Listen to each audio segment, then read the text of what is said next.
restless journey deep within is characteristic of a person who is passionate about a cause. That's what defines Father Thomas.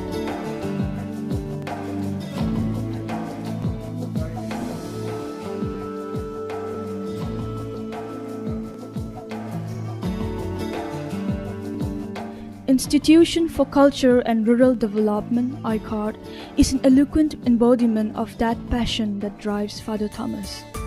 ICARD today is the reference point for anything about the missing tribe in Assam and Arunachal Pradesh.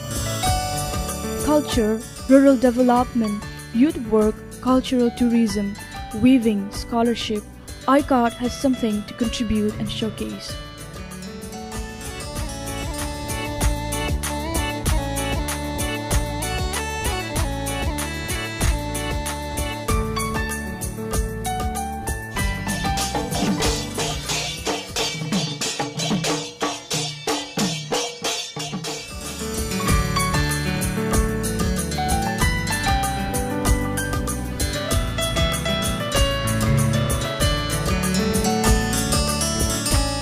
The place reverberates with drum beats and songs and dances on many an evening and night during the year.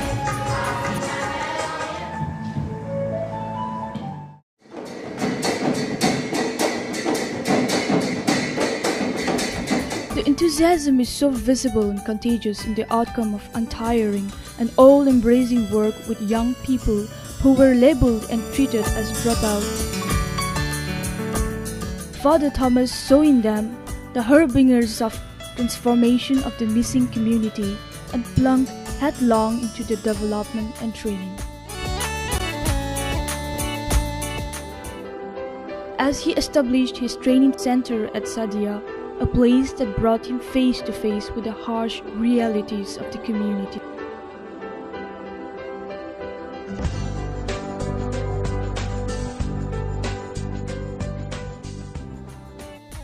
This is the inspiration room.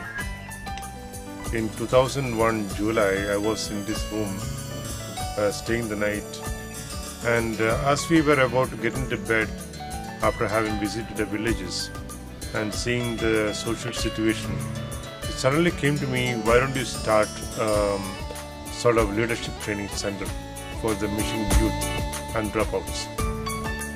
We really did not know what we were going to do, but then somehow that inspiration struck me, and then I went back from this room next day to Shantipur to discuss the matter with Father Chako.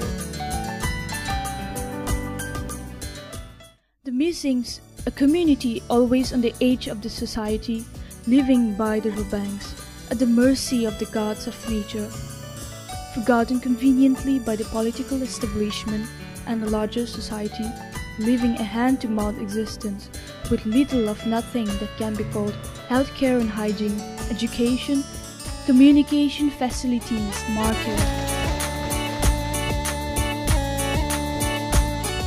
The salation in him protested at the situation of the youth in the community, dropouts, unskilled and idling away their lives. Yet it is a community that has rich and colorful culture, that always stayed away from conflict and violence, that has well-educated and well-placed scholars and leaders. Its women adapt at weaving magical designs with the loom.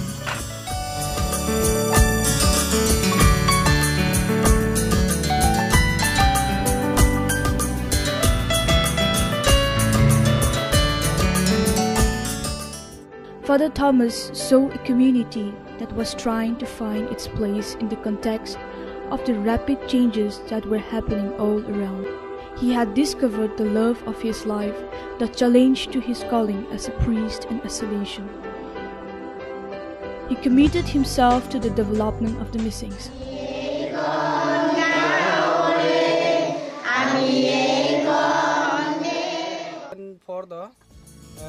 In 2004, our Laimekuri village was affected by severe floods. It was at that time that Father Thomas came with a generous heart. He provided us with rice, yarn and tarpaulins. By the end of that year, we were allotted land near Sadia Ghat by the governor. Father Thomas came again to organize the new settlement.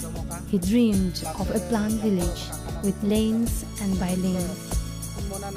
He gave money for bamboo and thatch to make houses. He provided tube rails and materials to make low-cost toilets. Later on, he sent students of Karsantakar to clean the village and to create awareness among the people. The youth are integral to his dream for the community. He dreams of a community that moves towards holistic development with deep roots into the richness of its cultural and ethnic identity. The youth, trained and motivated, would take the community forward. Karsantakar at Sadia is the nursery for grooming youth leadership for community development. Karsantakar means rising star.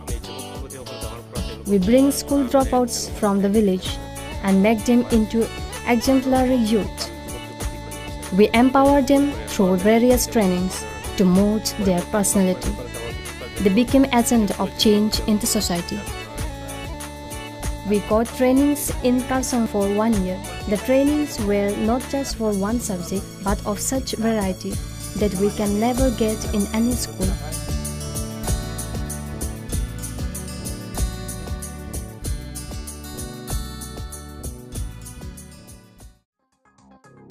TakarNet keeps all the trained Takars united in solidarity and learning and action.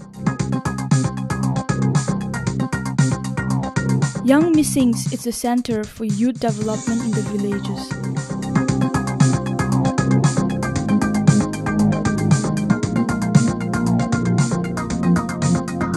Our aim of working in the village is to keep neat and clean.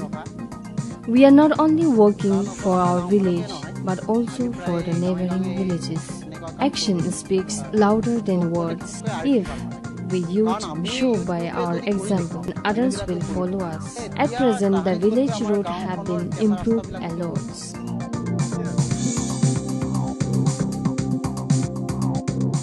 Arda communities in the villages consisting of respected elders take forward the process of change initiated by the youth.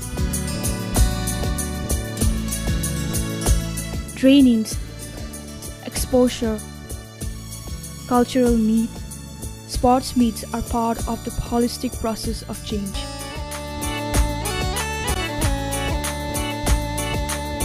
The intellectuals are part of this process. Seminars on themes of relevance to the community are looked forward to and well participated. A hidden community almost missing from people's perceptions need to be exposed.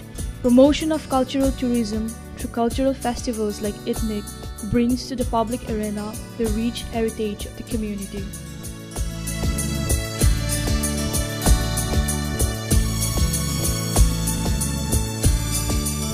I started working with dropouts is because of a strategy that I was developing for tribal development. If I had started working with graduates or educated young people, they would have got this professional training that we are giving, and they would have moved out into towns, into cities, and earned a living for themselves. They would have looked after themselves and their families. It would never have helped the community. By investing into dropouts, we were doing many things.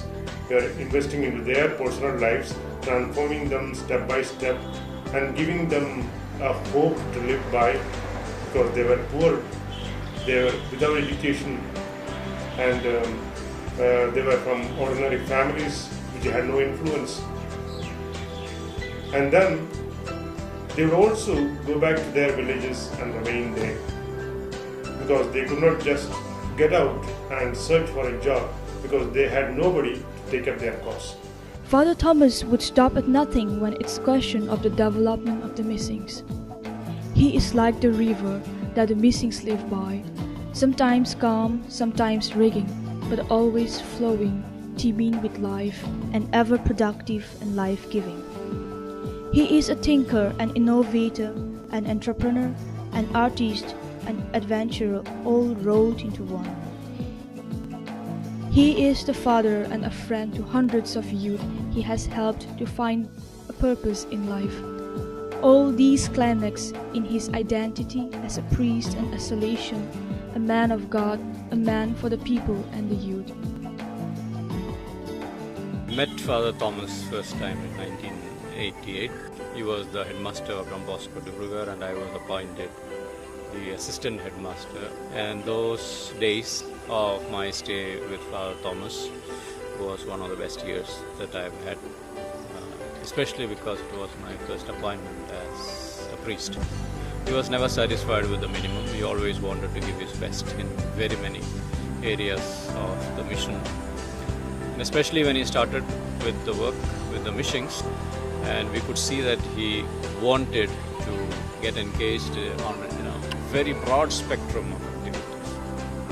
The kind of institution that he has built up today and the kind of network that he has built up today is a result of that passion that he has for the people, for the youth especially, and is a sign of his absolute commitment as a Salesian and as a priest. And the way that he goes about without caring for himself, but always having a heart, a word, a smile for anyone who is in need is a tremendous example to follow for all of us. I would describe him as a man in a great hurry to get things done, never compromising on quality, never compromising on values, and always available to whoever is in need. He has walked hard and long with the missings, and he continues to walk towards a dream that few dare to dream.